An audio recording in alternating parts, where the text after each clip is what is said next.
Hi everyone, in front of me I've got Huawei Nova Y61 and let me share with you how to show battery percentage on the status bar in this device.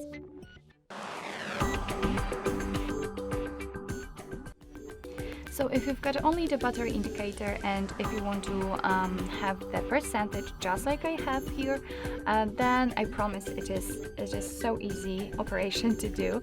All we have to do is to open the settings. Right here we have to scroll down until we will find the battery, and here, as you can see, on the third position we've got the battery percentage, so let's tap on it. And here we've got three different options, possibly, I'm pretty sure that you have the do not show option if you've got only the battery indicator.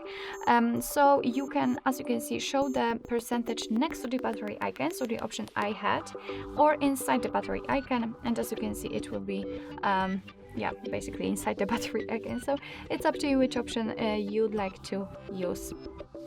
So basically that's all. This is how to show the battery percentage on the status bar in your Huawei Nova Y61. Thank you so much for watching. I hope that this video was helpful, and if it was, please hit the subscribe button and leave the thumbs up.